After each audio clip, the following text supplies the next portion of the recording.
Olá, eu sou Janaína Spolidori, especialista em neuroeducação e elaboradora profissional de material didático. E no vídeo de hoje nós vamos trabalhar um pouquinho com o tema primavera. E nós vamos fazer isso, embora tenha passado aí já alguns dias do início da primavera, nós vamos fazer isso porque aconteceu um fato aqui dentro do Grupo Spolidório e eu achei interessante trazer para que vocês possam também se beneficiar das reflexões que nós fizemos sobre o tema. Será que todo mundo está trabalhando corretamente a primavera? Eu sempre trabalhei de uma forma, e a partir do que aconteceu aqui, que eu vou contar daqui a pouquinho, eu comecei a pensar se realmente seria efetivo trabalhar desse jeito.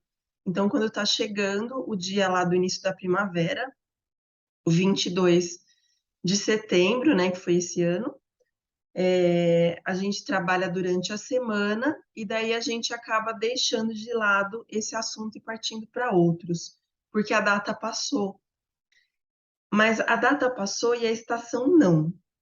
Não vou mais adiantar assunto para vocês, eu vou explicar aqui com os slides para vocês compreenderem melhor onde que eu quero chegar. Eu vou colocar os slides, daí eu vou colocar e tirar para não acontecer aquele problema de não passar os slides, tá? Será que sua aula sobre a primavera está correta? Será que você trabalhou direito esse tema? Então, a gente vai trabalhar aqui em cima desse fato. Primeiro, eu vou explicar um pouquinho o que é a primavera, porque, afinal de contas, lá na faculdade de pedagogia, a gente nem sempre tem esses assuntos assim tão aprofundados. Então, eu vou trabalhar aqui minimamente o que seria a primavera, para depois eu passar para essa reflexão um pouco mais aprofundada. Vai ser um vídeo bem curto, tá? Ele não vai tomar muito do seu tempo, mas eu espero que cause bastante reflexão pedagógica aí para você. Bom, a primavera é uma das 4 estações do ano, sendo considerada a mais bonita por ser a estação das flores. Então, a gente consegue, sim, que o aluno associe a primavera às flores, o que é bastante relevante, porque é uma característica forte aí da estação. Mas, além de ser a estação das flores, ela também é quando nenhum dos polos da Terra está inclinado para o Sol. Então, quando a gente não tem polos da Terra inclinados na direção do Sol, é quando começa a primavera. Quando os dois hemisférios terrestres recebem a mesma quantidade de radiação solar, então a gente vai ter dias e noites com a mesma duração, aproximadamente 12 horas. Isso é o que diz aí a questão científica. E é uma das 2 estações que fazem parte do que a gente chama de equinócio. Gente, o equinócio, a gente tem o solstício e o equinócio, né? O solstício, ele vai ser ali a questão do verão e do inverno. E o equinócio é a primavera e o outono. Então, a gente tem aí a questão da inclinação, que eu expliquei antes, a questão do mesmo período de radiação, e isso vai caracterizar as estações da primavera e do outono em relação aí ao equinócio, tá? Não que você vai explicar isso para os menores, né? Isso daí é a partir de quarto ano, até terceiro, dependendo da classe, dá para dar. Mas é importante que o professor saiba, porque como que você ensina uma coisa que você não sabe? Ensinar que primavera é a estação das flores, qualquer um que brinca de escolinha faz isso. Mas saber o que é a primavera para poder trazer isso para a criança é somente um profissional da educação que faz, né? Vamos ser bem realistas aí. Bom, dito isso, algo importante é lembrar que a primavera, gente, ela não se resume ao dia 22 de setembro. Ela tem uma duração aí de 3 meses do ano. Então, quando eu falo, a primavera é a estação das flores, então logo as crianças veem as flores, mas ela não se resume a isso, ela tem outras características super importantes. Será que é adequado mesmo a gente trabalhar só a data de início? E por que que eu digo que vocês, em geral, assim, não você que está assistindo, mas em geral a escola, enquanto sistema, ela trabalha a data de início? Porque material de primavera, gente, eu vendo no começo de setembro até o dia 22, 24, 25, assim, puxando muito. e depois esse material não é mais vendido. Quando, na real, se você for pensar por essa questão da estação, o ideal seria você começar a comprar na semana da primavera e continuar tendo essas vendas 2 ou 3 semanas depois, porque a data da primavera é um início de uma coisa que nós tratamos como término de um trabalho pedagógico, e não é assim que acontece na vida real. Se a escola é para poder trazer aprendizagem acadêmica voltada para a vida real, nós não estamos fazendo esse trabalho quando a gente trata das estações. Olha que preocupante, eu achei, pelo menos, né? Então, como que eu pensei nisso? Essa semana, na verdade, no final de semana, nós tivemos aí a elaboração de um material chamado Primavera com as Fadas. E o questionamento é o seguinte: mas será que alguém vai comprar esse material, já que passou o início da primavera? Olha a frase, já que passou o início da primavera, quer dizer, nós deveríamos estar preocupados com esse material a partir de agora, e não considerando o que já passou, porque a gente está começando o processo. Olha como faz diferença a gente não pensar no conteúdo morto, né? Então, eu tive 3 reflexões aqui. Por que seria tarde trabalhar primavera se nós estamos entrando na primavera? Então, teoricamente, não é tarde, a gente tem a primavera aí, ao vivo e a cores, para poder apreciar e investigar durante 3 meses, quer dizer, até o final das aulas a gente ainda está em primavera. Sendo um fenômeno climático, não seria mais efetivo observar as mudanças? Porque o que acontece? A gente fala que é a estação das flores, mas que nem aqui onde eu moro, em São Bernardo, a gente entrou no dia 22, 23, até fez um solzinho. Dia 24 começou a mudar o tempo e começou a fazer muita chuva. Então, essa mudança de estação com chuva é uma característica aí da transformação do processo do climático das estações. Não seria adequado a gente falar isso para o aluno? Seria uma coisa relevante para ele observar que, olha, está mudando a estação, por isso a gente tem aí algumas adaptações climáticas. Vamos ver como está o clima nesses próximos dias?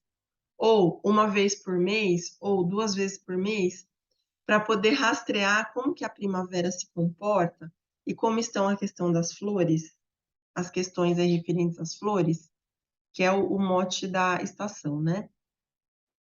E se nós pudéssemos usar uma sequenciada com storytelling para acompanhar a estação? Porque daí, quando eu vi o material, ele é um material da Fada Alfabeta, então ele trabalha com o Fadaverso. E esse material, ele vai colaborar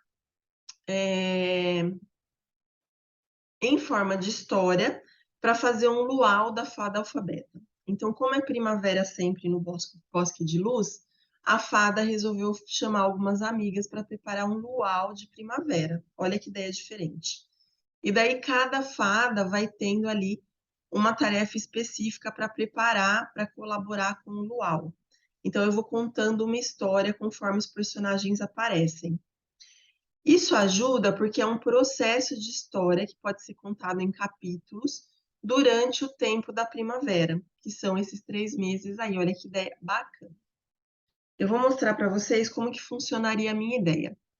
Eu tracei aqui uma linha do tempo e eu coloquei a primeira atividade. Então, é primavera, a fada ama essa primavera e esse ano ela irá fazer um luau com todas as fadas, né? Para comemorar o início da primavera no nosso mundo. Mas ela vai comemorar lá no Fadaverso, né? Então, tem o nome de algumas fadas da turma e a gente vai colocar o nome dessas fadas em ordem alfabética ali no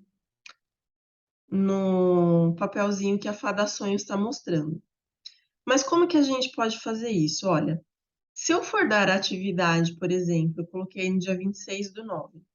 Vou colocar a atividade dia 26/9. O título é Primavera, então eu coloco em cima. E daí, com os alunos, eu posso constatar o que aconteceu nesse dia. Então, estava frio, a gente teve uma manhã chuvosa, na verdade o dia todo, mas vamos supor que eu dei de manhã atividade. E nós estamos ainda com poucas flores aparecendo na cidade. Então, esse é primavera, só que ainda não está no todo da estação e no pico. Daí, o que eu posso fazer? Na semana seguinte, ou daqui uns 3, 4 dias, eu posso dar a segunda atividade para continuar a história. A atividade das receitas da Fada dos Doces. Eu dou a atividade e daí na linha do tempo, que pode ser feita num papel ou num cartaz ou em algum local da sala, que você pode preparar até um quadro para poder acompanhar a primavera. Olha que ideia bacana. A gente pode colocar o nome da atividade que foi feita, a data que foi feita, que eu já estou colocando para o dia 3, que é depois de quando eu estou fazendo esse vídeo. E daí, para fazer, eu olhei na previsão do tempo. Gente, eu não sei se vai ser esse tempo que estou colocando aqui. Mas estava falando lá que nós vamos estar num tempo ensolarado, que não vai estar calor nem frio. Então, o sol vai até aparecer, mas é aquele sol fraco ainda. Então, veja a evolução do frio para um pouco de sol. Como você ajuda a criança a compreender o fenômeno climático e como que se desenrola esse processo da estação. Associando as atividades, olha que é o mais legal. E daí você vai continuando essa linha evolutiva aqui para poder chegar na última atividade, que é quando você vai terminar as aulas, ou um pouco antes de terminar as aulas, e quando os alunos vão poder comparar essa evolução. Se você quiser, pode até utilizar aí figuras de sol, de nuvens, de chuva, para poder acompanhar os fenômenos climáticos. E quais que são os benefícios de eu fazer desta forma o meu trabalho? A criança vai começar a entender mais os fenômenos, né, climáticos, aí no caso, e a passagem do tempo. A passagem do tempo é uma coisa difícil para a criança compreender. E isso vai super ajudar, porque ela vai ter uma parte concreta da aprendizagem ali na frente dela, para poder acompanhar esses fenômenos. São criados vínculos com a história e vai ativar a memória de longo prazo. Então, como vai ser uma sequenciada trabalhada aí em 1 ou 2 meses, porque eu vou saltar as atividades, não vai ser trabalhado direto, né? Eu vou saltar de semana na proposta que eu dei, eu vou sempre recorrer à memória da criança sobre o que aconteceu antes. Então, eu vou pegar a segunda folhinha, vou voltar lá para vocês verem. A primeira folhinha era primavera, né?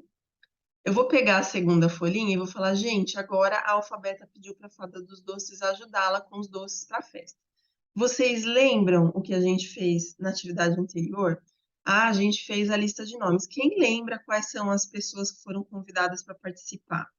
Então, você vai puxando a memória de longo prazo para poder ir construindo a história com a criança e para que ela fique curiosa para a continuação. O aluno vai entender que a aprendizagem é processo, porque embora muitas pessoas lutem contra isso na internet, o fato é que nós aprendemos em processo. A gente tem aquelas pessoas com fórmula mágica que dão a atividade para ontem, como se fizesse algum efeito, não faz efeito nenhum. O único efeito é um passatempo. E passatempo o pai compra na banca, né? Mas se o professor ele é um profissional consciente, ele sabe que a aprendizagem é processo. E ele vai passar esse ensinamento para a criança, que as estações também passam por um processo. Então, conforme a criança vai fazendo essa atividade, ela acompanha a estação, o que traz mais robustamente essa ideia. E a mais legal, o benefício mais legal de todos, eu acho que é esse último. Quando você vai fazer o seu planejamento semanal, você vai ter garantidas atividades prévias, porque como é uma sequenciada aí de algumas páginas, que você vai trabalhar, são 13 páginas, você vai trabalhar espaçadamente, uma atividade já está garantida no planejamento, então você não vai ter que pensar nela. É menos trabalho para você. Não é bacana essa ideia, gente? Coloquem aí nos comentários o que vocês acham da ideia. Se faz sentido para vocês, porque é uma coisa que veio assim muito recentemente para nós. E se você tiver interesse em trabalhar a Primavera com as Fadas, eu vou deixar aqui embaixo do vídeo o link direto do material, tá? Espero que vocês tenham gostado. Boa primavera para todos, bom trabalho e super resultados com seus alunos.